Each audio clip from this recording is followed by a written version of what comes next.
Astaghfirullah. Bismillahirrahmanirrahim. Assalamualaikum warahmatullahi wabarakatuh.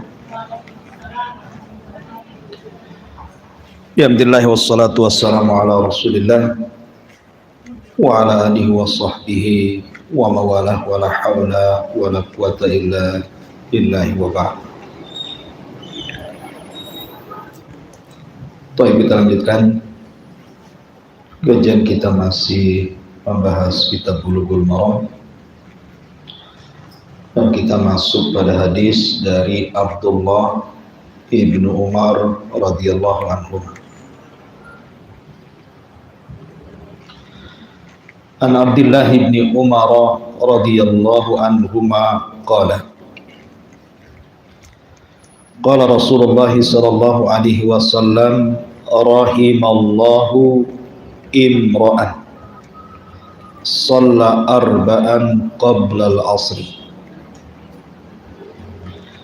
Rawahu Ahmad wa Abu Dawud wa Tirmidzi wa hassanahu wa Ibnu Huzaimah wa sahhahahu. Dari Abdullah ibn Umar radhiyallahu anhu, dia berkata, Nabi sallallahu alaihi wasallam bersabda, semoga Allah merahmati seseorang yang salat 4 rakaat sebelum asar. Hadis ini dikeluarkan Imam Ahmad, Abu Dawud, Tirmidzi dan dihasankannya serta Ibnu Huzaimah dan mensahihkannya. Hadis ini pendapat yang kuat adalah hadis yang lemah. Hadis ini adalah hadis yang lemah karena dalam sanadnya ada Muhammad ibn Muslim ibn Mihran. Walaupun demikian, Al-Imam Daruqutni beliau mengatakan la ba'sa bihi, tidak mengapa. Tetapi Abu Zur'ah mengatakan hadisnya wahin. Wahin itu artinya lemah. Bahkan hadis ini juga diriwayatkan Abi Dawud At-Tayalisi dan Ibnu Adi mengingkarinya dalam kitab Al-Kamil dan juga Adz-Dzahabi dalam kitab Al-Mizan dan mengatakan hadis ini dhaif, la yathbut, tidak tetap dari Nabi. Intinya hadis ini lemah. Tetapi sebagian fuqaha ahli fikih menjadikan dalil hadis ini sebagai sunnahnya tatawu, melaksanakan salat tatawu 4 rakaat sebelum asar. Tetapi sekali lagi pendapat yang kuat bahwa hadis ini lemah. Cukuplah hadis yang sahih di mana Nabi sallallahu alaihi wasallam mengatakan baina kulli adzanaini salatun. Setiap pertengahan 2 adzan, maksudnya adzan dan qomat itu ada salat 2 rakaat. Jadi cukup kita melaksanakan salat 2 rakaat sebelum asar, maksudnya setelah adzan sebelum qomat gitu ya. Itu keterangan para ulama. Wallahu a'lam. Baik, kita lanjut.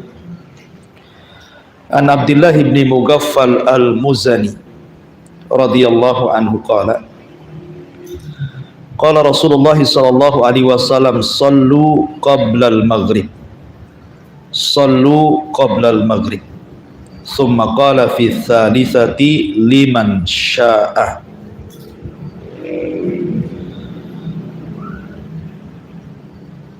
Kemudian karahiyata an yattakhidahan nas sunnatan, rawahul Bukhari. Dari Abdullah ibn Mughaffal al-Muzani, beliau mengatakan Rasul sallallahu alaihi wasallam bersabda, salatlah kalian salat sunnah sebelum maghrib. Salatlah kalian salat sunnah sebelum maghrib. Dan ucapan yang ketiga kata Rasul, bagi yang mau saja. Kenapa? Karena Rasul khawatir manusia menjadikannya sebagai sunnah yang tetap.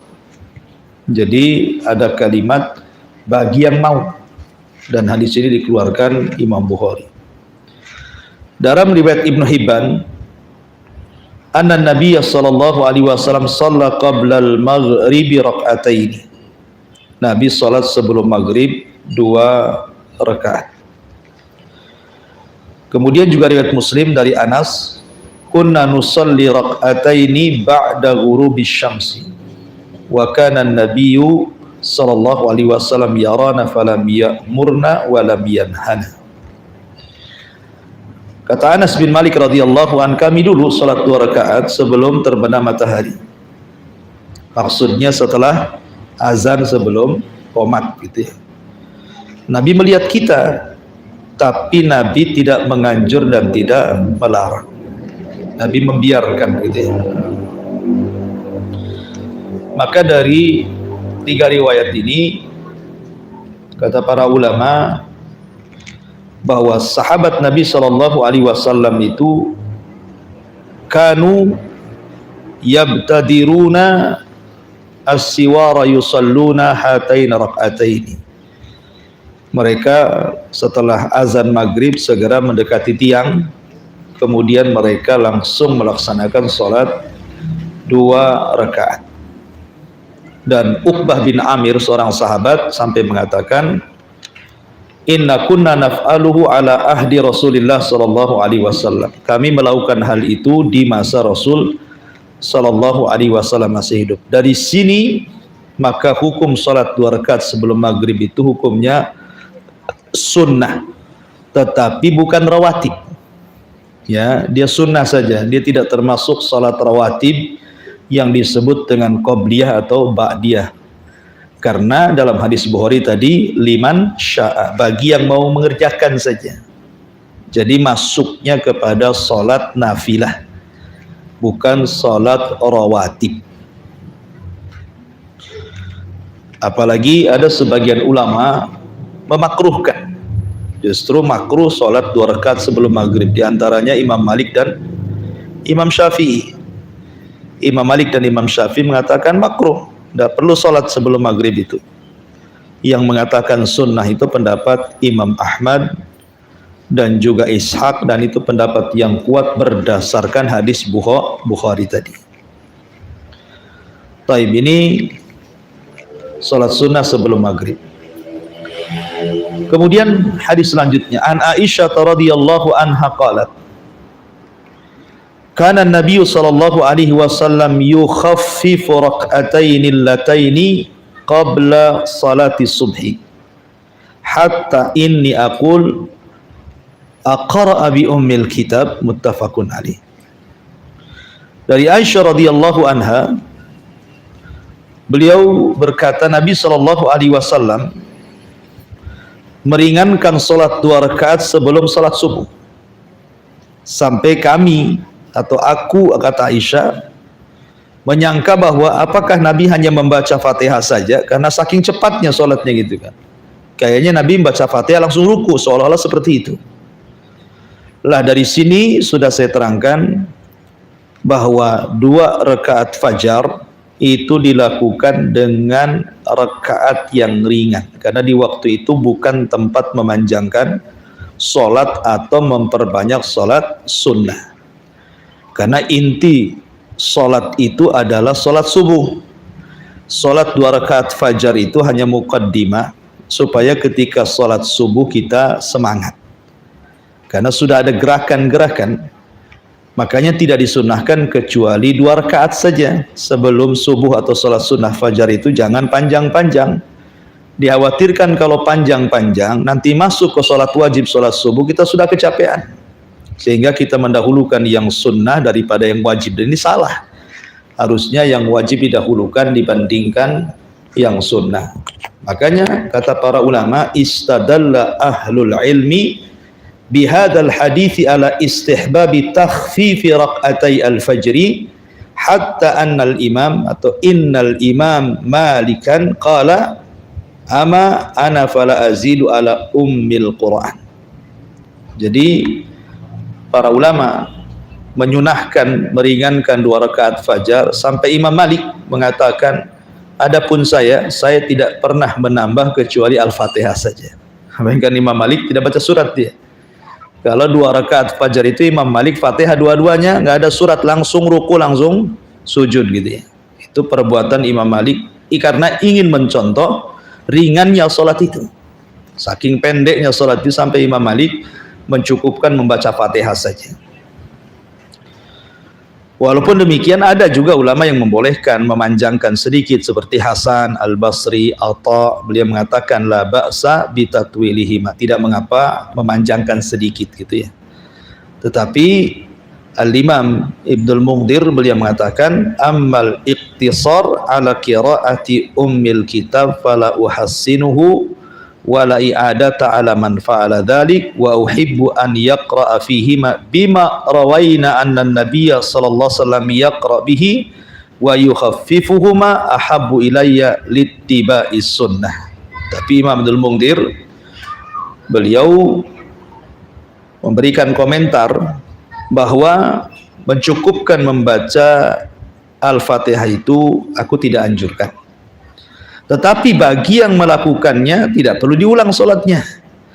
Tapi saya suka kalau seseorang itu membaca Al-Fatihah dan surat, sebagaimana Nabi juga membaca demikian dan meringankannya, itu lebih dekat dengan sunnah, kata Al-Imam Ibnul Munzir rahimahullahu ta'ala.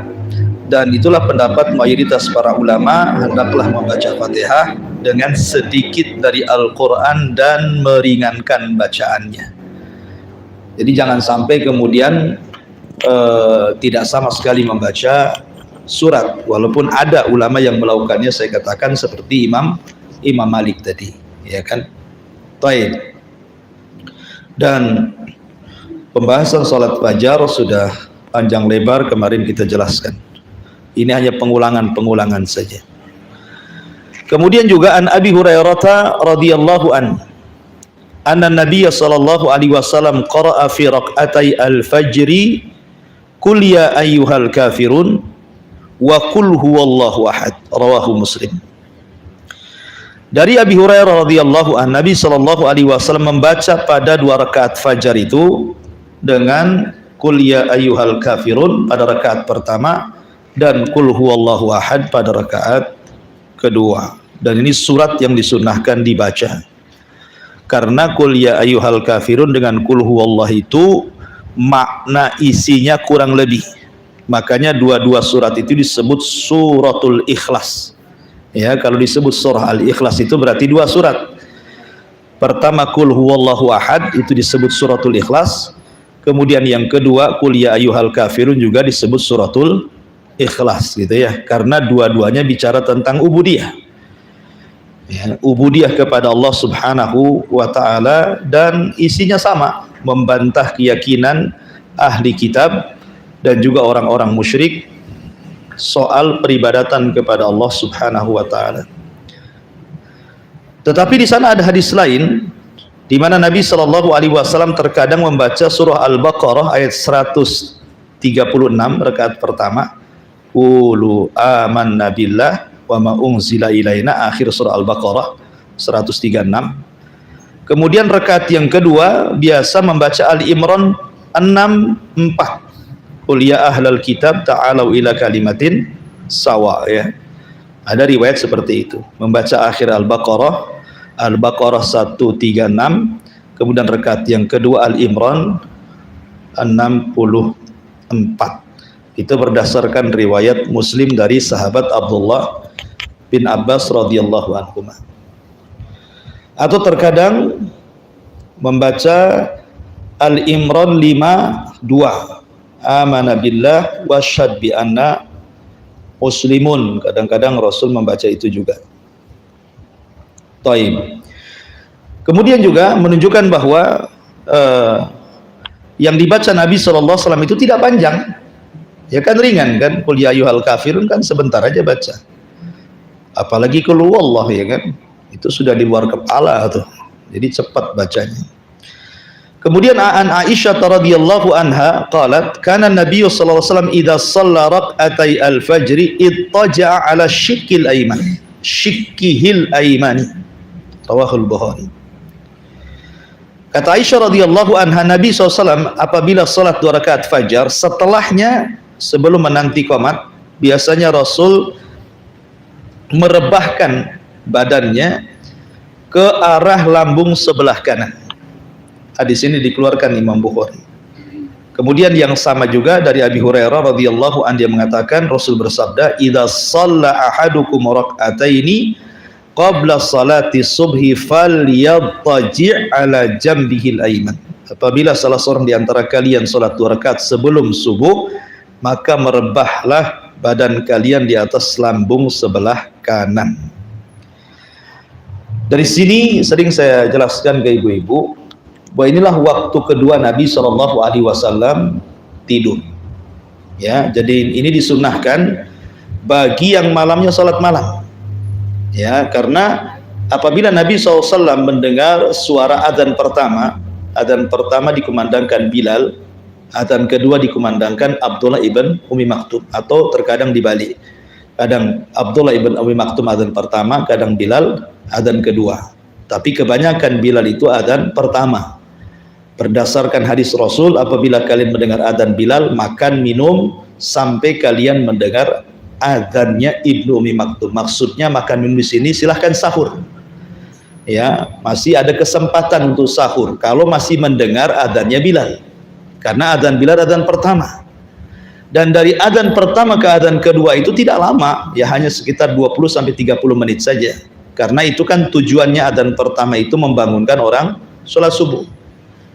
Dari sini kata para ulama bahwa akhir tidurnya seorang muslim itu adalah di adzan pertama. Karena Rasulullah SAW apabila selesai melaksanakan qiyamul lail kemudian mendengar adzan pertama, Rasul mengatakan apa? Fal yarji qaimuha wal yastaikidna imuha. Hendaklah yang sudah sholat malam sudah berhenti istirahat. Kan dia sudah sholat malam kan, capek kan. Kenapa? Untuk mempersiapkan subuh, supaya jangan kecapean subuhnya. Jangan pula kemudian orang itu perhatian terhadap sholat malamnya kuat, sholat subuhnya pula lemah gitu ya. Terbalik, jangan mendahulukan yang sunnah dibandingkan yang wajib. Makanya ketika habis sholat malam itu disuruh untuk tidur, ya tidur sekitar 20 menit dari adzan pertama ke adzan kedua. Itu pun setelah adzan pertama kemudian adzan kedua ittija gitu ya, mendekati subuh. Makanya Rasul mengatakan falyarji qaimuha, hendaklah orang-orang yang sudah sholat malam istirahat, tetapi yang tertidur bangunkan. Kata Rasul gitu ya, yang tertidur dibangunkan. Menunjukkan akhir tidurnya seorang muslim itu di adzan pertama 20 menit sebelum subuh. Itu paling akhir itu tidurnya seorang muslim itu. Artinya kalau lebih daripada itu ya melampau kan itu ya. Karena itu akhir tidurnya seorang muslim di adzan pertama, karena persiapan sholat subuh. Tapi yang malamnya qiyamul lail maka justru terbalik, suruh tidur. Ya, tidur. Kalau ada orang mengatakan Ustaz tidur dari adzan pertama ke adzan kedua cuma 15 menit sampai 20, bablaslah subuhnya kan gitu ya. Beda, kenapa? Cara tidurnya. Makanya di sini dijelaskan cara tidurnya berdasarkan riwayat Aisyah dan juga Abi Hurairah. Cara tidurnya itu miring ke lambung kanan, kemudian telapak tangannya dijadikan bantal. Ya, jadi begini ya, miring ke lambung kanan. Itu tidur cara seperti itu tidak akan nyenyak, gak akan nyenyak tidur seperti itu. Ya, karena lambungnya tergencet sehingga kalau terdengar suara pasti akan terkejut dia, mudah bangun maksudnya. Ya, karena itu sebenarnya bukan tidur, maksudnya untuk istirahat saja. Tapi kalau tertidur pun tidak ada masalah, karena Rasul terkadang tertidur sampai ngorok juga. Ya, walaupun hanya 15 sampai 20 menit itu kan. Karena supaya ketika sholat subuh itu sudah fresh lagi gitu ya, sehingga sholat malamnya tidak mempengaruhi sholat subuh. Jadi itu penting seseorang itu bagi yang qiyamul lail, menghabiskan malamnya untuk qiyamul lail, istirahat 20 menit sebelum subuh. Dengan cara apa? Tidur ittija. Ittija ini sunnah hukumnya ya, tetapi kalau bisa jangan di kasur ya kan. Jangan pula AC tidak dibuat 16, bantal pula buk empuk, telentang pula bablas jam 7 bangun lah, ya kan. Jadi itu sunnah hukumnya. Makanya Imam Syafi'i rahimahullahu taala ketika menjelaskan hukum ittija setelah 2 rakaat fajar itu, kata Imam Syafi'i istihbab, hukumnya sunnah. Hukumnya sunnah setelah melaksanakan 2 rakaat fajar, ya. Tetapi apakah kemudian tidur ittija itu juga disunnahkan di rumah ataukah di masjid, ya? Karena ini kan Nabi SAW biasanya melakukannya di masjid, ya kan? Al-Hafidz Ibnu Hajar rahimahullah ta'ala dalam kitab Fathul Bari beliau mengatakan, "Dhahaba ba'du salafi ila istihbabiha fil baiti dunal masjid." Sebagian ulama salaf bahwa tidur itu dilakukan di rumah, bukan di masjid. Dan ini sebagaimana riwayat dari Ibnu Umar, dikuatkan sebagian guru-guru kami bahwa Rasul tidak pernah tadi saya katakan Rasul di masjid. Yang betul adalah bi annahu lam yanqul anin Nabi SAW annahu fa'alahu fil masjid. Rasul tidak pernah melakukan tidur ittija itu di masjid. Artinya Rasul melakukan di rumah, karena memang rumahnya juga dekat dengan masjid, kan. Dan juga telah sahih dari Ibnu Umar bahwa beliau yuhassibu man yaf'alu fil masjid, bahwa Ibnu Umar sampai agak sedikit keras gitu ya, melarang bagi orang yang melakukannya di masjid. Mungkin bahasa kita ya, jangan tidur gitu ya. Artinya bahwa ittija ini sunnah di rumah, ya, berdasarkan perkataan Al-Hafidz Ibnu Hajar dan asar daripada Ibnu Umar radhiyallahu anhu. Jadi kalau sudah di masjid, ya di masjid baca Quran lah sambil nunggu qomat gitu ya. Baik, ini sampai di sini pembahasan salat sunnah fajar. Kita masuk pada qiyamul lail. An Ibni Umar radhiyallahu anhu maqala, qala Rasulullah sallallahu alaihi wasallam, salatul laili masna masna, fa idza khasyiya ahadukumus subha shalla rak'atan wahidah tutiru lahu ma qad shalla, muttafaqun alaih. Wa li khamsati wa sahhahu Ibnu Hibban, salatul laili wan nahari masna masna, wa qala an-Nasai hadza khata'un. Dari Ibnu Umar, dia mengatakan Rasul bersabda, salat malam itu hendaknya dilakukan 2 rakaat salam, 2 rakaat salam. Apabila salah seorang di antara kalian takut terlewati subuh, maka salatlah 1 rakaat. Maksudnya salat witir, ya. Kemudian dalam riwayat yang disahihkan Ibnu Hibban, salat malam atau salat siang itu dilakukan 2 rakaat salam, 2 rakaat salam. Taib. Bicara tentang salat malam,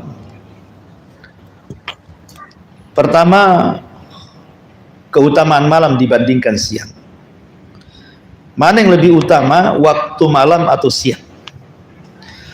Maka ulama mengatakan bahwa malam lebih afdol dibandingkan siang, dengan berbagai alasan. Satu, karena malam itu tempat berkhalwat kita dengan Allah. Malam itu tempat berkhalwat kita dengan Allah. Di siang hari susah berkhalwat dengan Allah. Kenapa? Karena semua orang terbangun, semua orang sibuk dengan dunia, sehingga kalau kita berkhalwah itu agak kesulitan. Tapi kalau malam, mudah seseorang itu berkhalwat, berdua-duaan dengan Allah subhanahu wa ta'ala. Yang kedua, hadis tentang turunnya Allah subhanahu wa ta'ala di sepertiga malam, di mana Nabi SAW bersabda, yanzilu rabbuna ila sama'id dunya fi kulli thuluthil lailil akhir wa dhalika kulla lailatin thumma yaqulullahu azza wa jalla li ibadihi man yas'aluni fa'utiyah wa man yad'uni fa'astajibalah wa man yastaghfiruni fa'aghfiralah. Jadi Allah subhanahu wa ta'ala turun ke langit dunia pada sepertiga malam akhir itu setiap malam. Kemudian Allah subhanahu wa ta'ala berfirman kepada hamba-hambanya, siapa yang minta ku beri, siapa yang berdoa ku kabulkan, siapa yang minta ampun ku ampuni dosa-dosanya, dan itu setiap malam, dan itu hanya di malam, bukan di siang hari. Allah tidak pernah mengatakan demikian di siang hari. Allah hanya mengatakan di malam hari, menunjukkan bahwa malam lebih utama dibandingkan siang. Kemudian juga dalil yang menunjukkan malam itu lebih utama dibandingkan siang adalah peristiwa Isra dan Mi'raj. Isra Mi'raj dilakukan bukan di siang hari, tapi di malam hari, selepas salat Isya.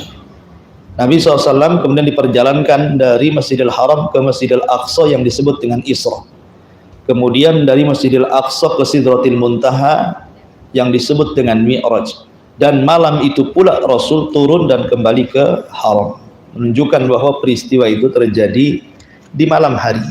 Menunjukkan malam hari adalah waktu yang sangat istimewa. Makanya sholat sunnahnya juga istimewa. Sholat sunnah di malam hari jauh lebih utama dibandingkan sholat sunnah di siang hari. Kemudian juga malam hari mudah seseorang itu tafakur. Bertafakur kepada Allah Azza wa Jalla lebih mudah dibandingkan di siang hari. Makanya Allah mengatakan inna fi khalqis samawati wal ardi wa ikhtilafil laili wan nahar la ayati liulil albab. Ketika turun ayat ini, Nabi SAW menangis dari Isya sampai subuh. Ya. Kenapa? Karena merasa sedih gitu ya. Merasa sedih ketika dia turun ayat ini tentang pentingnya tafakur melihat kaun alam semesta ini. Ini diantara keutamaan malam dibandingkan siang. Adapun berkenaan dengan Qiyamul Lail, Qiyamul Lail ini sebenarnya kapan diperintahkan? Kita tahu bahwa Qiyamul Lail diperintahkan ketika turun surat kepada Nabi SAW, surah Al-Muzammil. Ya ayyuhal muzammil qumil laila illa qalila nisfahu aw inqus minhu qalila aw zid alaihi warattilil qur'ana tartila. Jadi ketika turun surah Muzammil ini, dan ingat surah Muzammil itu ada yang mengatakan surat ketiga, ada yang mengatakan surat keempat secara tartib nuzulnya Quran. Secara tartib turunnya Quran itu kita tahu bahwa secara ringkas surat yang pertama turun adalah suratul Alaq, itu pun 5 ayat saja. Kemudian yang kedua surah Al-Mudaththir, itu pun 5 ayat saja. Kemudian yang ketiga khilaf, apakah surah Nun dulu, Nun wal qalami wa ma yasturun, ataukah Al-Muzammil dulu? Ada yang mengatakan Al-Muzammil dulu baru surah Nun.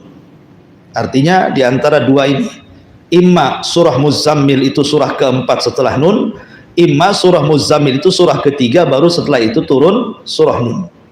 Kemudian setelah itu turun surah Al-Lahab. Kemudian setelah itu baru surah Al-Fatihah. Jadi surah Al-Fatihah itu surah ke-6 yang turun. Nah, baru setelah itu, baru secara tertib turunlah surat-surat, ayat-ayat sampai 30 juz selama 33 tahun. Dari sini kita tahu tertib nuzul Quran itu Al-Alaq, Al-Mudaththir, Al-Muzammil, Nun, Al-Lahab, kemudian Al-Fatihah, gitu ya. Lah ketika turun surah Al-Muzammil, surah Al-Muzammil ini, maka surah Al-Muzammil itu satu-satunya surat dalam Al-Quran dari 30 juz itu yang akhir surat memansuh hukum awal surat. Jadi akhir surat itu, di akhir ayatnya dalam surah Al-Muzammil itu memansuh, menghapus hukum awal surat. Satu-satunya surat dalam Al-Quran. Karena di permulaan Al-Quran Allah mengatakan ya ayyuhal muzammil qumil laila illa qalila. Kalimat qumil laila, berdiri salat malam, di sini tanpa dibedakan antara Nabi dan juga para sahabat atau umatnya, salat malam bagi mereka wajib. Karena ada perintah. Jadi pada permulaan salat tahajud itu, salat malam, maka hukumnya wajib baik bagi Rasul ataupun bagi umatnya. Tetapi di akhir ayat dalam surah Muzammil juga menghapus hukum awalnya. Jadi yang wajib itu sholat malam bagi Nabi saja, tapi sunnah bagi umatnya, gitu ya. Makanya kenapa Nabi SAW itu sampai pecah-pecah kakinya, karena setiap malam wajib bagi dia sholat malam karena ingin mendapatkan maqamah mahmudah, syafaatul udma pada hari kiamat. Sampai suatu ketika Aisyah radhiyallahu anha mendapati Rasul pecah-pecah kakinya. Kata Aisyah radhiyallahu anha, maksudnya Rasul itu istirahatlah. Bukankah engkau sudah diampuni dosanya yang telah, yang sedang, yang akan datang? Tapi Rasul mengatakan, afala akuna abdan syakura. Salahkah saya menjadi hamba yang bersyukur? Aisyah, biarkan saya sholat, gitu ya. Jadi sholat wajib, sholat malam bagi Nabi itu hukumnya wajib. Tapi bagi kita hukumnya sunnah, karena dengan turunnya akhir daripada surah Muzammil menghapus tentang wajibnya hukum sholat tahajud bagi umat Rasul. Dan ini salah satu rahmat yang Allah Subhanahu wa ta'ala turunkan kepada kita. Jangankan qiyamul lail, salat 5 waktu saja kadang-kadang kita ini melalaikan waktunya, ya, kadang tepat waktu, kadang di tengah waktu, kadang di ujung-ujung waktu, ya.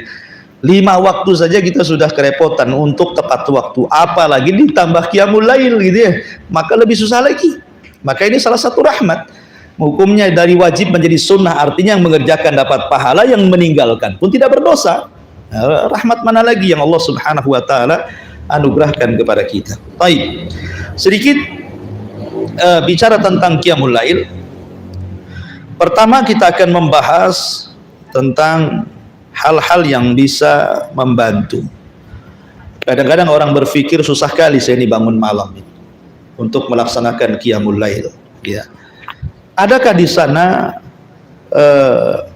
kiat-kiat gitu ya, supaya orang itu mudah bangun malam dan melaksanakan qiyamul lail? Ada, saya sudah catat di sini sekitar berapa ini? Ya 10 lebih gitu ya.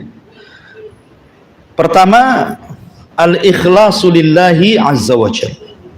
Pertama, niatkan kepada Allah Subhanahu wa ta'ala bahwa dia ingin bangun malam. Jadi pertama niat. Sebab kalau seandainya ibu bablas sekalipun dan masuk di waktu subuh, berarti niat itu sudah dinilai pahala. Tidurnya ibu itu berpahala jadinya kan, karena niat tidur itu ingin bangun malam, sholat malam. Subhanallah, hanya dengan niat saja sudah dapat pahala.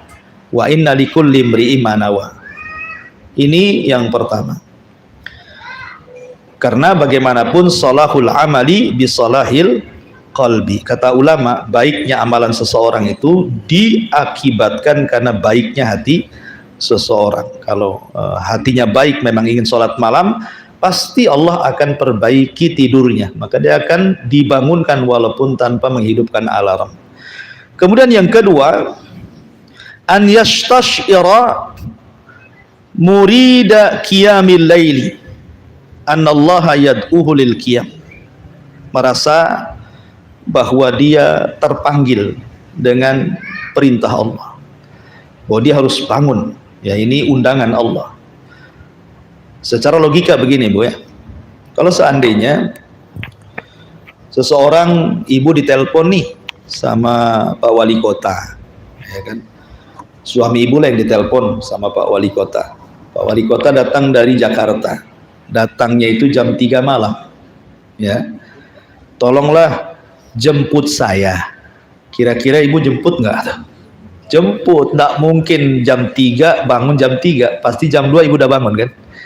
Ini yang datang Pak Wali nih, kalau nggak dijemput masalah nanti kan, gitu ya, malu lagi gitu ya. Bukan hanya itu saja, mobilnya dicuci dulu besoknya, ya, sebelum itu mobilnya dicuci dulu, diparfumi dulu, nggak enak berantakan gitu ya. Artinya itu Pak Wali Kota tuh yang datang tuh, persiapannya luar biasa gitu kan, sampai kadang-kadang nggak tidur dia habis isya itu takut bablas ya kan, karena jam 3 dia harus ke bandara tuh. Nah ini yang minta Pak Wali nih. Nah ini yang minta Allah Subhanahu wa ta'ala, yang menciptakan kita, yang memberikan nikmat kepada kita, ya, masa kemudian kita tidak merasa terundang? Nah itu logikanya seperti itu ya. Nah, artinya coba dalam niat itu kita ada undangan dari Allah nih, malam-malam harus bangkit dan bangun. Yang ketiga, ma'rifatu fadli qiyamil lail. Orang kalau tahu keutamaan sesuatu, pasti orang itu akan mudah melakukannya. Seperti umpamanya ibu saya tawari pekerjaan di rumah saya, satu hari gajinya 1 juta, ya. Wow, seneng lah, hanya cukup jaga rumah saja. Tolong Bu, saya mau safar seminggu, tolong ibu tinggal di rumah saya gaji 1 hari 1 juta. Pasti semua akan berjubel di rumah. Saya aja Ustaz, 1 juta satu hari cuma nunggu rumah aja gitu kan ya. Artinya bahwa dengan mengetahui keutamaan seseorang itu pasti akan suka gitu ya. Ini kalau kerjaan gaji besar pasti suka tuh. Yang biasa jam 8 datang itu jam 6 udah datang tuh. Gajinya gede gitu. Maka dengan mengetahui tentang keutamaan pahala orang yang qiyamul lail, pasti orang itu akan tergugah untuk qiyamul lail. Pahalanya besar qiyamul lail itu. Gimana tidak gitu ya? Pahala qiyamul lail itu sampai-sampai Allah Subhanahu wa taala mengatakan dalam Al-Qur'an, wa Qur'anal fajri kana masyhuda. Itu malam itu disaksikan para malaikat kita. Dan dia doakan lagi oleh semua malaikatnya akan dosa-dosa kita gitu ya. Dengan cukup kita tegak qiyamul lail. Dan ingat bahwa qiyamul lail itu bukan terfokus kepada sholat malam saja. Qiyamul lail itu bukan terfokus pada sholat saja. Tapi qiyamul lail itu ada 6 perkara disebut qiyamul lail. Pertama, ibu bangun kemudian berzikir. Itu disebut qiyamul lail. Ibu bangun, ibu baca alhamdulillahilladzi ahyana ba'da ma amatana wa ilaihi nusyur. Ketika ibu berdoa di tengah malam bangun dari tidur, belum lagi sholat malam, doa saja berzikir itu sudah dianggap ibu sudah qiyamul lail. Yang kedua, berwudu. Ketika seseorang berwudu, maka ibu sudah melakukan qiyamul lail. Kemudian setelah berwudu, ibu melakukan zikir. Ya, zikir tasbih, tahmid, takbir, tahlil, itu qiyamul lail. Kemudian ditambah-tambah salat, maka itu juga termasuk qiyamul lail.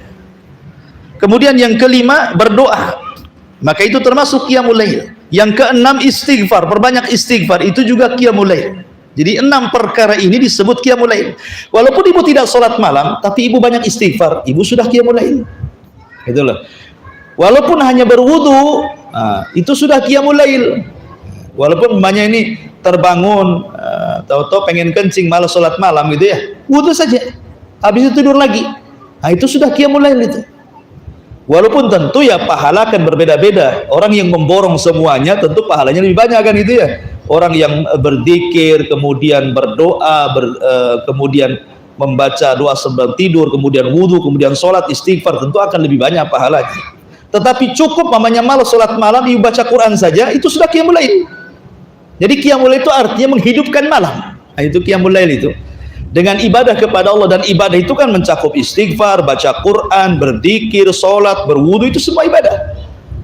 Jadi tidak harus menghususkan seseorang harus sholat malam gitu ya kan. Orang itu kan ada iqbal dan idbar. Hati seseorang itu terkadang ada iqbal. Iqbal itu artinya semangat. Idbar itu artinya futur. Kan tidak setiap malam kita semangat, kan mesti ada futurnya. Mungkin ibu malas karena mungkin 1 hari itu kerja keras sehingga malamnya malas bangun. Sudahlah, cukup bangun malam, berwudu, baca Quran sebentar, tidur lagi gitu ya. Maka itu sudah qiyamul lail juga namanya. Jadi qiyamul lail tidak mesti dengan sholat, walaupun afdolnya tentu dengan sholat. Dan yang bisa menghilangkan ikatan setan 3. Ya, 1, berzikir setelah bangun tidur, alhamdulillahilladzi ahyana ba'da ma amatana wa ilaihin nusyur, maka hilang 1 ikatan. Kemudian yang kedua, berwudu, maka hilang 2 ikatan. Kemudian yang ketiga, salat, hilang 3 ikatan. Karena setiap kita ini sebelum tidur, setan akan menguasai tengkuk kita, semua manusia ya. Setan akan datang kemudian mengikat tengkuk setiap hamba. Kenapa tengkuknya? Karena ubun-ubun itu tidak ada yang bisa menguasai kecuali Allah. Nasiyatim biyadi. Ubun-ubun itu berada di tangan Allah. Setan tidak bisa menguasai ubun-ubun orang. Maksudnya ubun-ubun itu depan. Ini ubun-ubun namanya. Setan tidak bisa menguasai otak depan. Setan itu hanya menguasai otak belakang. Lah, otak belakang kita itu diikat sama setan 3 ikatan. 3 ikatan diikat. Sehingga ketika mendekati sepertiga malam, maka setan akan membisikkan di telinga kita, nim naumatan tawilah, tidurlah, tidurlah, malam masih panjang, tidur, tidur gitu ya. Sampai kemudian subuh bablas lah qiyamul lail. ya kan? Jadi disuruh tidur dikipas-kipas sama setan tuh ya. Tidur, ngapain bangun tidur katanya kan. Mimpi-mimpi yang indah. Jadi ketika itulah seseorang bisa susah untuk bangun kecuali orang yang dirahmati. Sebelumnya sudah ada niat bangun gitu ya. Kemudian dia terbangun. Kalau ingin hilang 3 ikatan ini, karena 3 ikatan ini menentukan hidup ibu di pagi hari. Ya, semangat tidaknya, hatinya baik dan tidaknya gitu ya. Itu ditentukan dengan 3 ikatan ini. Kalau kita bisa melepaskan 3 ikatan ini, pertama dengan berzikir setelah bangun tidur, hilanglah 1 ikatan, kemudian berwudu setelah tidur, hilanglah 2 ikatan, kemudian sholat walaupun hanya 1 rakaat witir, hilang 3 ikatan, maka paginya kata Rasul, orang ini akan baik hatinya dan akan semangat hidup. Dan orang ini akan diberikan kesehatan yang tidak diberikan kepada orang yang tidak pernah melakukan qiyamul lail. Jadi menentukan bangunnya tuh. Ya, jadi dari sini menunjukkan bahwa 3 perkara ini yang bisa menentukan hilangnya 3 ikatan. Tapi kalau seandainya ingin qiyamul lail saja, membaca Quran gitu ya, ya itu juga termasuk qiyamul lail. Kemudian di antara hal-hal yang bisa membantu qiyamul lail adalah an-nadharu fi halis salafis salihin. Lihatlah kondisi para salafun salih. Sampai Abu Hanifah rahimahullahu taala itu disebut al-watad. Ya, al-watad. Watad itu seperti pasak yang ditancap. Ibu kalau buat tenda kan ada pasaknya itu. Ya, pasak. Jadi Abu Hanifah itu saking khusyuknya sholat, tidak bergerak gitu ya, itu seperti pasak yang ditancap Abu Hanifah. Dan kita tahu Abu Hanifah itu satu di antara 4 ulama yang pernah menghatamkan 1 Al-Quran dalam 1 rakaat witir. Ya, yang tentu yang pertama sahabat Utsman ibn Affan, kemudian Tamim ibn Aus Ad-Dari, ya itu juga orang yang pernah menghatamkan Quran. Kemudian Abu Hanifah, kemudian Sufyan Ats-Tsauri. Ini 4 orang terkenal nih. Perhatian mereka kepada Quran luar biasa. Maksudnya ketika sholat luar biasa. Perhatian mereka kepada Quran dalam sholat. Utsman bin Affan, Tamim ibn Aus Ad-Dari, Abu Hanifah dan Sufyan Ats-Tsauri ini luar biasa. Mereka pernah menghatamkan Al-Quran dalam 1 rakaat witir. Kemudian juga yang nomor 5, an-naumu ala al-janibil aiman. Tidur mengarah ke samping kanan, karena itu mudah bangun. Kemudian yang nomor 6, an-naumu ala taharah. Usahakan tidur sebelumnya berwudu. Ustaz, saya kan sudah berhubungan dengan suami istri, junub, masa wudu? Ya, gak apa-apa wudu, karena wudu sebelum tidur bukan alasan karena junub. Itu karena sunnah sebelum tidur. Mau junub nggak junub sama saja gitu. Tidur apa wudu dulu. Kemudian yang nomor 7, at-tabkir bin naum. Nah, ini yang paling penting, menentukan jam tidur. Menentukan jam tidur itu karena Nabi SAW dan para sahabat itu kan tidur mereka habis Isya, karena Rasul memang menganjurkan tidak boleh ngobrol setelah Isya dan tidak boleh tidur sebelum Isya ya. Setelah maghrib tidak boleh tidur, tapi setelah Isya jangan ngobrol. Maksudnya obrolan-obrolan yang tidak ada manfaatnya ya. Kalau untuk kajian ya tidak apa-apa, tapi di zaman sekarang kan hadis ini tidak berlaku, apalagi dengan banyaknya warung kuliner tengah malam ya, makin banyaknya food court, ada lagi angkringan tepi danau, ada lagi sampai ke mana-mana kan. Yang viral-viral itu penasaran pula, malam pula bukanya kan, bukan siang itu ya, angkringan itu malam rupanya bukanya. Itu pula yang menjadikan orang tidak bisa tidur tepat waktu itu. Nah, sehingga ya wajar kalau seandainya orang tidak bisa bangun malam itu ya karena jam tidur pun tidak pernah diperhatikan. Kalau kita mengikuti tidurnya Rasul habis Isya, dan itu secara kesehatan juga sudah diteliti, memang tidurnya Rasul itu mukjizat. Karena Rasul itu mengatur soal tidur, tapi Rasul tidak mengatur soal makan. Rasul itu hanya mengatur soal tidur saja. Kalau makan Rasul tidak mengatur. Walaupun dijelaskan Rasul itu makan itu biasanya makan itu paling akhir sebelum maghrib. Kecuali lagi puasa, maka Rasul makan setelah maghrib gitu ya. Tapi kan Rasul tidak menganjurkan. Ya, maksudnya perbuatan Rasul seperti itu. Kalau pagi kurma 7 butir sarapannya. Kemudian siang baru makan berat, kemudian sore juga makan berat tetapi sebelum maghrib. Kalau tidak puasa, kalau puasa setelah maghrib. Tapi kan tidak dianjurkan. Lain dengan tidur. Ya, Rasul itu menganjurkan sekali tidur itu dalam bentuk perintah lagi. Seperti umpamanya tidur siang. Rasul memerintahkan kilu fa inna syaitan la yakil. Tidurlah siang karena setan tidak pernah tidur siang, itu kan dianjurkan. Kemudian Rasul memakruhkan bicara setelah Isya, artinya sangat dicintai tidur setelah Isya gitu ya. Kemudian juga Rasul membiasakan ittija sebelum subuh. Nah itu kalau tidur memang Rasul menganjurkan. Kenapa? Karena di balik tidur itu ada mukjizat Nabi. Ya salah satunya mungkin kesehatan tadi. Maka yang nomor 7 at-tabkir bin naum, ya melihat jam waktu tidur itu menentukan bangun malam. Kemudian juga yang nomor 8 al-muhafadatu 'alal adhkari syar'iyyati qabla naum. Berusaha untuk menjaga zikir-zikir syar'i sebelum tidur, terutama surat-surat perlindungan jangan lupa dibaca. Qul a'udzu birabbin nas, qul a'udzu birabbil falaq, qul huwallahu ahad, ayat kursi, kemudian diusap dari kepala sampai kaki dan itu dilakukan 3 kali. Karena itu bisa menghindari dari mimpi-mimpi syaitan, mimpi-mimpi buruk dari syaitan. Kemudian yang nomor 9 al-harsu ala naumati al-kailulati bin nahar. Upayakan tidur siang karena dengan tidur siang itu akan memudahkan bangun malam. Tidur siang itu tidak harus berjam-jam. Namanya kailulah itu kan 15 sampai 20 menit saja dan itu pun tidak harus nyenyak. Ya. Tidur kailulah itu kan sekitar sebelum zuhur jam-jam segini nih. Ya, jam-jam segini disebut kailulah ini. Harusnya ibu tidur, ngapain tak ngaji sini. Artinya bukan tidur kailulah itu hanya untuk direbahkan saja. Jadi ibu capek nih aktivitas di rumah, nyapu, ngepel, masak, nyuci apa semua kan. Sebelum tidur direbahkan itu maksudnya. Direbahkan supaya malamnya mudah bangun gitu. Kemudian juga yang nomor 10 istinabu kathratil akli wasyurbi. Nah, ini jauhi memperbanyak makan dan minum. Padahal ini di siang hari, kita ini makan minumnya di malam hari pun gimana mau bangun gitu ya. Maksudnya jangan terlalu kenyang di siangnya, malamnya mudah tidur. Ini di malam hari dikenyangkan gitu ya.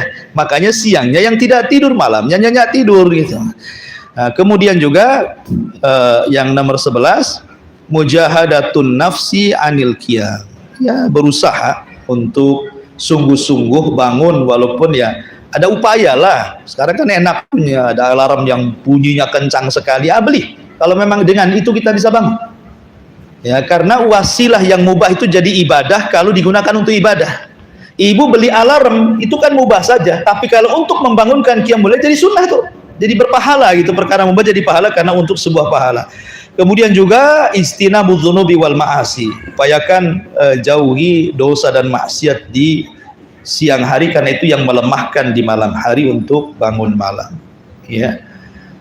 Termasuk juga ingat muhasabatun nafsi wa taubihuha ala tarkil qiyam. Introspeksi diri dan buruknya orang itu kalau tidak pernah bangun malam. Wallahu alam, ini hal-hal yang bisa membantu orang untuk bangun malam. Kemudian adapun tentang keutamaan salat malam sendiri, satu, salat malam ini termasuk sifat-sifatnya hamba Allah Ar-Rahman. Sebagaimana Allah mengatakan dalam Al-Qur'an, wa ibadur rahman alladzina yamshuna 'alal ardi haunan wa idza khatabahumul jahiluna qalu salama walladzina yabituna li rabbihim sujjadan wa qiyama. Jadi sifat-sifat hamba-hamba Allah yang Rahman adalah orang walladzina yabituna li rabbihim, orang yang di malam hari dia bangun sujud dan berdiri menghadap Rabb Allah. Kemudian yang kedua di antara keutamaan qiyamul lail adalah memperoleh manzilatul aliyah, tempat yang sangat tinggi, di mana dalam sebuah hadis Allah Subhanahu wa taala akan menyediakan satu ghuraf. Ghuraf itu kamar. Kamar itu terbuat dari kaca jernih, di mana yang dari dalam bisa melihat keluar, yang dari luar bisa melihat ke dalam. Dan kamar itu berada di ketinggian sorga. Jadi istana di bawah, kamar itu di atas. Dan tabiat manusia di dunia pasti ingin meninggikan rumah kan, meningkat jadi 2 lantai, 3 lantai kan. Alasannya apa? Lebih enak, lebih bisa memandang, melihat, gitu ya. Lah, tahu Allah Subhanahu wa taala tabiat manusia di dunia itu kesukaannya seperti itu. Karena bagaimanapun sorga itu kan miniatur dunia. Ya, ke apa yang dikehendaki manusia di dunia itu di sorga Allah capaikan, gitu ya. Jadi orang-orang yang nggak kecapai di dunia, kapan saya beli apartemen Habibie yang lantai akhir itu kan, paling atas gitu kan. Ibu tahu keinginannya seperti itu, maka Allah buatkan ghuraf di atas. Ya, di sorga itu Allah buatkan kamar yang sangat indah, dan kamar itu bisa memandang view-nya sorga. Makanya kenapa yang namanya sebuah villa itu ya, yang di puncak-puncak itu mahar harganya, bukan harga bangunannya, kadang harga bangunannya enggak sampai 500 juta gitu ya. Kenapa harganya sampai MM-an ya? Itu karena view-nya saja sebenarnya yang buat mahal tuh. Jadi hati manusia itu memang pengen seperti itu, maka Allah Subhanahu wa taala kabulkan di akhirat. Dibuatnya sebuah kamar yang indah yang disebut dengan ghuraf. Nah, ketika sahabat bertanya, Rasul, ghuraf itu untuk siapa? Apakah untuk para nabi? Kata Rasul, bukan. Ghuraf itu, kata Nabi SAW, bukan untuk para nabi, tetapi orang yang atau balkala. Pertama, orang yang santun cara bicaranya.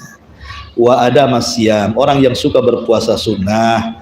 Wa it'amat ta'am, orang yang suka kasih sedekah makan fuqara wal masakin. Wassalatul laili wan nasu niyam, dan juga untuk orang yang senantiasa sholat malam di tengah-tengah manusia sedang tidur. Nah, jadi ghuraf itu diberikan kepada orang yang qiyamul lail. Makanya di sini di antara keutamaan sholat malam itu mendapatkan keutamaan yang tinggi di hadapan Allah kelak di sorga yang penuh dengan kenikmatan. Kemudian yang nomor 3, ijabatud doa. Tadi sudah saya sebutkan hadisnya, bahwa di sepertiga malam itu Allah turun ke langit dunia dan menawarkan kekuasaan, menawarkan kekayaan, menawarkan ampunannya.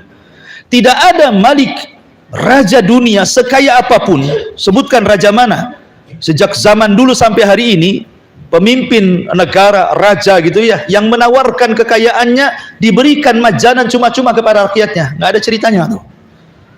Nah, pamannya presiden kita nih menawarkan kekayaannya, siapa yang miskin datang ke rumah gitu ya, ambil beras tiap hari. Nggak ada ceritanya itu. Ya paling kalaupun ngasih pakai anggaran gitu ya, bukan pakai uang pribadi. Kalau pakai uang pribadi ya sekali-kali lah. Ya, tetapi kalau setiap hari, apa nggak bankrupt gitu ya? Ngasih beras orang miskin setiap hari pakai kekayaan dia, walaupun dia presiden, walaupun orang kaya pun pasti bankrupt. Ya, kecuali orang yang yakin akan yang diganti oleh Allah Subhanahu wa taala. Ini pengalaman saya waktu di Yaman. Pengalaman, masya Allah, ada orang kaya di Yaman itu, di Taiz, daerah Taiz itu. Jadi dia menguasai pabrik-pabrik makanan se-Yaman. Mungkin bahasa kita kayak ciki, minuman kaleng, apa dikuasai dia semua. Jadi perekonomian di Yaman itu dikuasai orang kaya ini, di Taiz, ya, daerah Yaman tuh. Jadi kita sebagai thalabatul ilmi, jadi banyak para thalabatul ilmi itu yang mengajukan takdim. Takdim itu proposal bahasa kitanya ya. Datang ke orang kaya ini, kemudian nanti cukup dikasih tanda tangan, nanti diambil uangnya itu di bank tadamun namanya. Dan setiap hari yang minta itu, karena saya pengalaman ke sana juga masalah ini. Waktu itu dengan Ustaz Aswa, dengan beberapa asatidz di sinilah ke sana, pengen tahu sebenarnya kan, kok ada orang sedermawan itu. Rupanya ketika kita datang dan meminta kepada dia itu hanya diperbolehkan saat dia habis qiyamul lail. Karena orangnya hafal Quran. Sudah kaya hafal Quran, ya. Jadi nunggu dia sholat malam dulu gitu. Jadi orang tuh udah antri itu ratusan orang, setiap hari ratusan orang. Dan paling sedikit, bukan kayak kita ngasih 20.000, enggak gitu ya. Jadi sekali ngasih itu 2 juta, 3 juta, 5 juta sesuai dengan kebutuhannya. Bayangkan kalilah berapa ratus orang setiap malam. Setiap malam tuh kita bawa surat gitu kan, nunggu dia qiyamul lail, habis qiyamul lail dia langsung duduk baca Quran, disimak sama orang-orang. Nah, selesai kira-kira sekitar 1 jam sebelum subuh, mulailah orang-orang datang ngantri ngasih kertas jadi tanda tangan. Nanti ngambil uangnya di bank tadamun, bank dia. Setiap hari. Ya, saya belum pernah selama seumur hidup saya itu orang yang paling dermawan kecuali orang itu. Sudah hafal Quran, orangnya pun sederhana. Kalau minta pun nunggu dia sholat malam dulu, habis itu didengarkan Al-Quran baru minta. Baru tanda tangan. Itu yang saya dapat ya di Yaman, orang kayak gini. Allahu alam ya, apa masih hidup atau sudah meninggal, sudah tua orangnya. ya, tapi luar biasa gitu ya. Tetapi walaupun sedermawan manusia tidak bisa menyaingi Allah Subhanahu wa taala. Allah setiap sepertiga malam mengatakan, siapa yang berdoa aku kabulkan, siapa yang minta aku kasih, siapa yang minta ampun aku kasih ampunannya. Dan itu salah satu fadilah qiyamul lail. Kemudian yang nomor 4 di antara fadilah qiyamul lail adalah bab min abwabil khair, bahwa itu pintu dari pintu-pintu kebaikan, wa dalilun ala syukrillahi ala ni'amihi, dan itu dalil kita mensyukuri nikmat Allah. Nikmat Allah sudah banyak Allah berikan kepada kita, maka sebagai imbalannya maka Allah tidak menuntut apa-apa, hanya kita disuruh bangun sholat malam. Kemudian yang terakhir, yang kelima, bahwa sholat malam seafdol-afdolnya sholat sunnah dari sholat sunnah selain daripada di malam hari, artinya qiyamul lail. Wallahu a'lam. Banyak fadilah-fadilah yang berkaitan dengan sholat malam, dibaca sendiri dan cari sendiri. Ini diantara ringkasannya saja. Taib, sampai di sini kita buka tanya jawab dulu. Silahkan.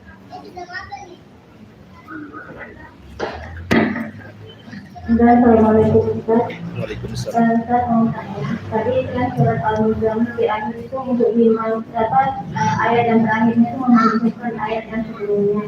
Berarti sebelumnya itu sahabat dan Rasulullah itu melakukan sholat qiyamul lail itu wajib bagi mereka ya?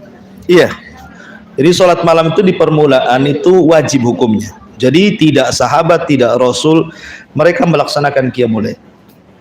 Bahkan berdosa kalau tidak melaksanakan qiyamul lail. Tetapi karena melihat memang ketidaksanggupan para sahabat, maka kemudian Allah Subhanahu wa taala menurunkan akhir surah Al-Muzammil memansuh, yang memansuh tentang hukum wajibnya qiyamul lail. Dan itu salah satu rahmat kasih sayang Allah kepada kita. Samalah ketika Rasul salat puasa wisol. Rasul kan puasa wisol. Wisol itu artinya dari sahur ke sahur. Sahurnya di waktu sahur, bukannya di waktu sahur, itu namanya wisol. Sahabat pada awalnya mengikuti cara Nabi berpuasa wisol itu, tapi melihat sahabat akhirnya sampai ada yang pingsan-pingsan gitu ya, maka Rasulullah SAW kemudian menasihati agar jangan mengikutinya. Alasannya, aku diberikan makan dan minum oleh Allah, kalian diberikan minum sama siapa gitu kan? Aku kuat karena Allah yang memperkuat diriku. Maka akhirnya sahabat pun tidak lagi mengikuti wisolnya Nabi gitu ya.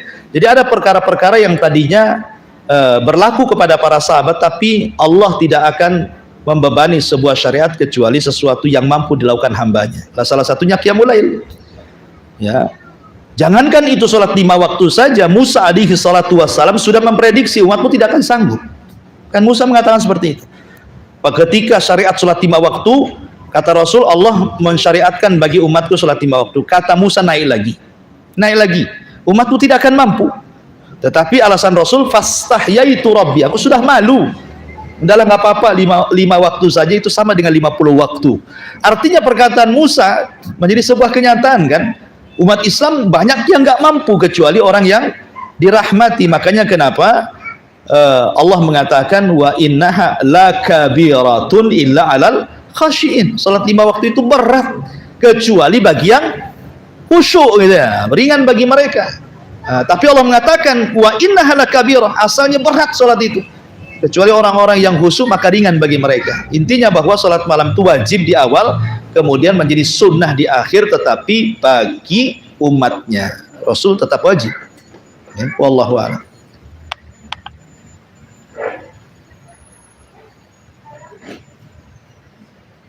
Ustaz mau nanya. Iya. Kalau tadi bilang bahwa Allah akan mengabulkan permintaan banyak. Bagaimana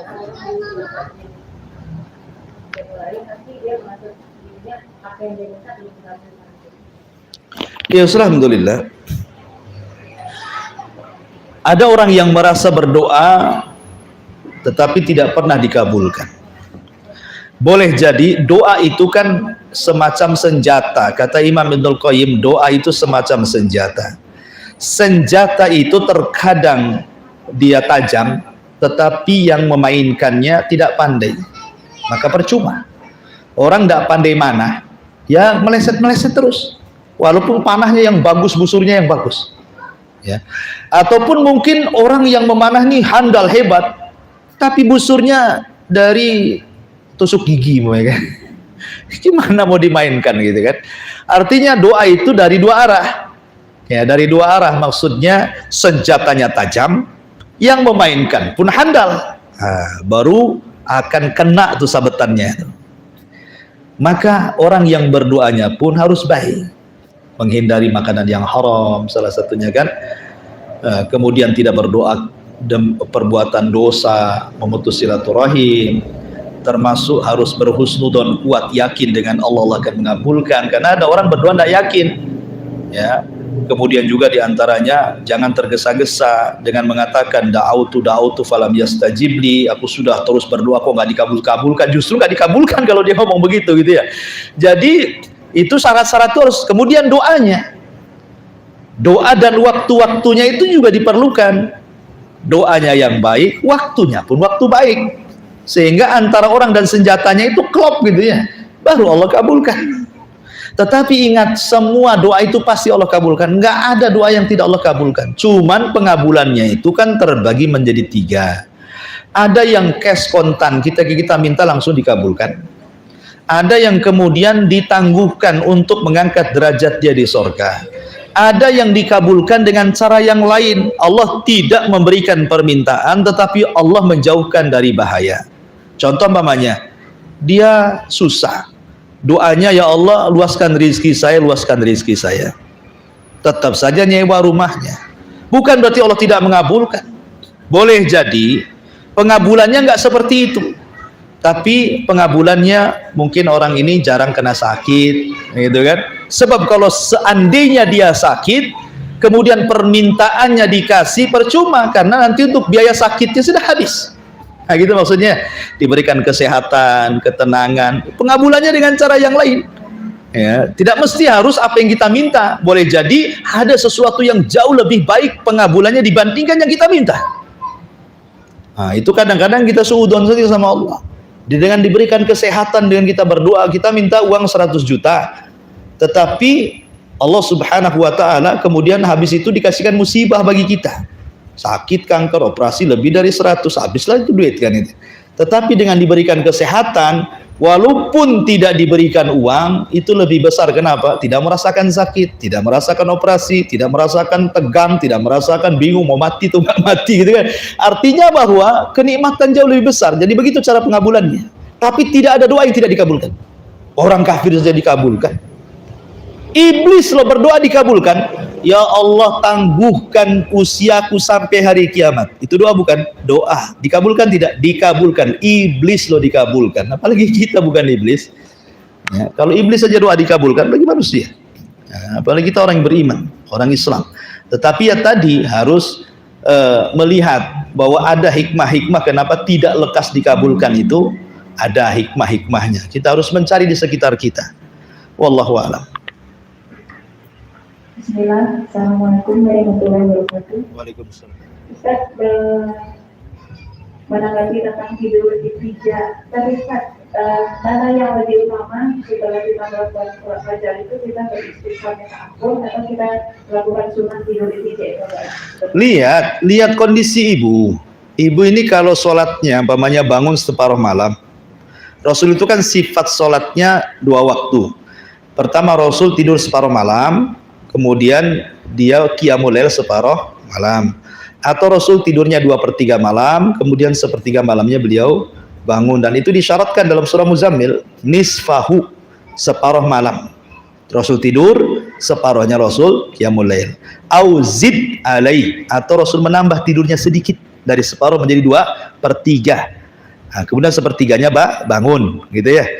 Nah, kalau kita lelah, namanya orang sholat malam separuh malam 1 jam berdiri kan lelah Bu ya kan. Jangan sampai kemudian kelelahan ini mempengaruhi sholat subuh. Ya, jangan sampai. Jangan alasan ngantuk sholat subuh gara-gara qiyamul lail. Mendingan ndak qiyamul lail daripada kemudian sholat subuhnya terlantar. Perhatikan sholat subuh, tetap sholat subuh itu sholat wajib masalahnya. Qiyamul lail ini sholat sunnah. Ya. Jangan berarti kemudian utamanya banyak, seolah-olah qiyamul lail lebih hebat dibandingkan subuh. Salah. Ya, jadi jangan mengganggu. Nah, makanya kenapa disuruh istirahat itu kan, supaya subuhnya itu fresh lagi, bangkit lagi gitu ya, nggak capek lagi kakinya.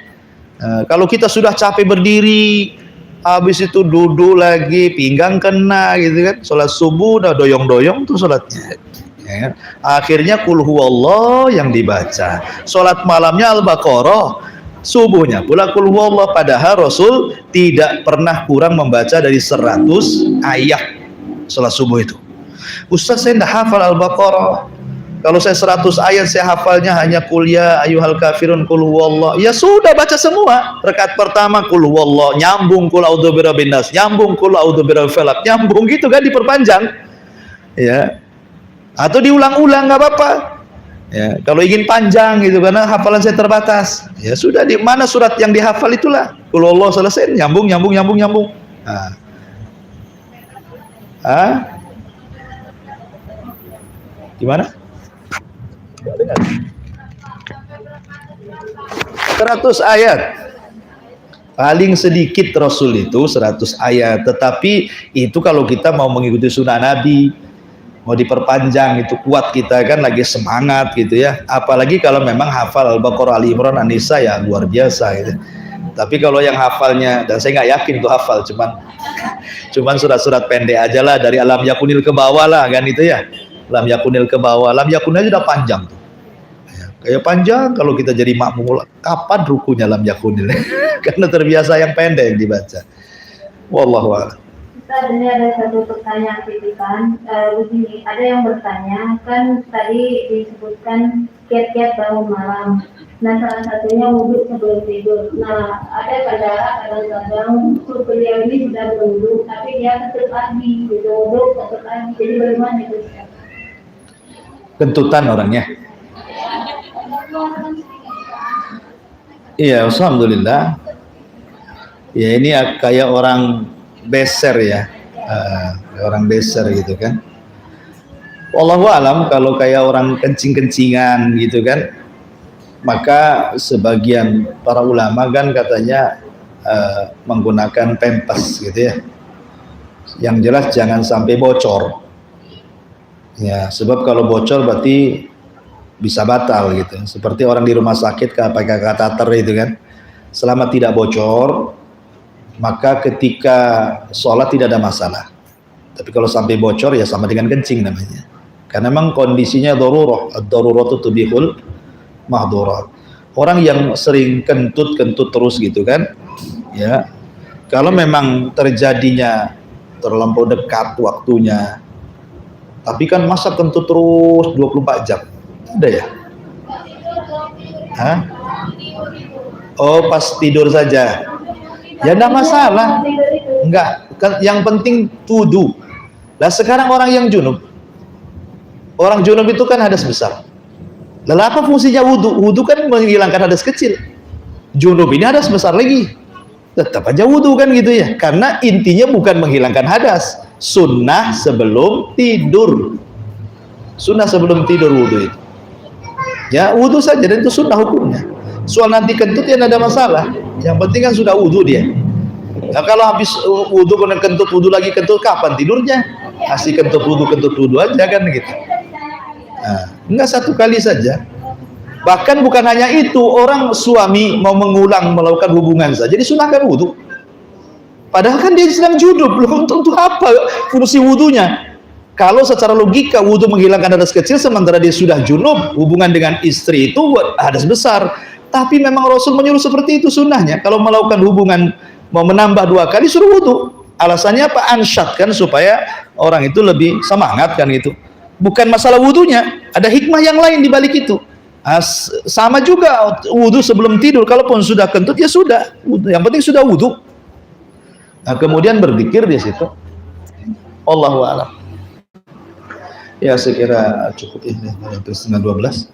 Subhanallah bihamdika asyhadu an la ilaha illa anta astaghfiruka wa atubu ilaik. Assalamualaikum warahmatullahi wabarakatuh.